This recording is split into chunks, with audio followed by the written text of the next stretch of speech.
So with you mentioned beef then. So if we kind of covered the chicken then. So is do the same rules apply then with the with the grass fed beef? Because that's something you hear about a lot at the moment. Um, Yeah. is there a Well, good and bad grass fed beef? here's the thing.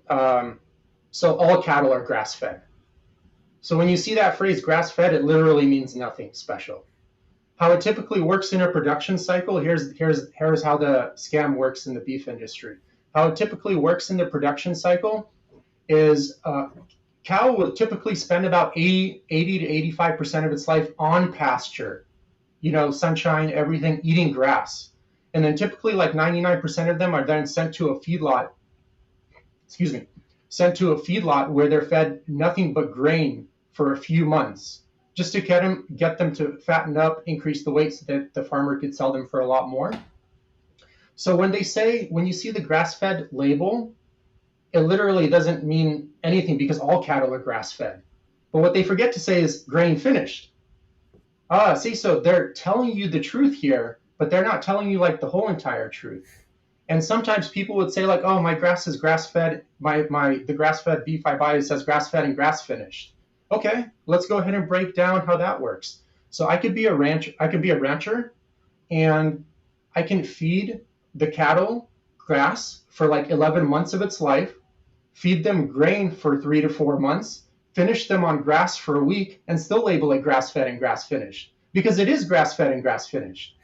But once again, I'm not going to explain the deep details because I don't want to bore you here, but you still run into those problems with the omega-3 to omega-6. Like I volunteer at a legit grass-fed operation, like 15 minutes from my house, 3 to 4 days a month. And the owner of that operation, which is 5barbeef.com, had a meat analysis done on his beef, and his omega-3 to omega-6 ratio came in at like 1.7 omega-3 to 1 omega-6.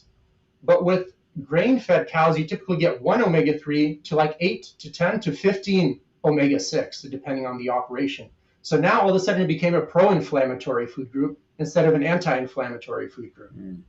And sometimes people would go like, oh, like the beef, it says 100% grass-fed, Eugene, so it has to be 100% grass-fed. And I'm like, oh, wait, no, not quite. Like I could actually be a rancher, send the cattle to a feedlot and feed them nothing but grass pellets and still call it 100% grass-fed. And to make it even worse, to make it even more complicated, rather, the U.S. gets 90% of its grass-fed beef from overseas. It doesn't even produce it here. And they label it product of the USA, but here's what's tricky. Legally, I can get beef imported from Brazil, import it into the U.S., process it and package it into packages in the U.S., and still label it product of the U.S., product of the USA. And you'll see that. It's product of the USA. Because of the fact that they're actually just finishing it in the USA as opposed to producing. Well, no, they still kill the animal in Brazil, but they import the carcasses here, and all they have to do is chop up and process it into a package. Right. And it can still be like 100% legally labeled product of the USA. And this is just scratching the surface. These endless labeling scams that make it, like I mentioned, like you're a health conscious person, and all of a sudden it's become very difficult to do something as simple as source high quality health promoting food. Mm-hmm. You know what I mean?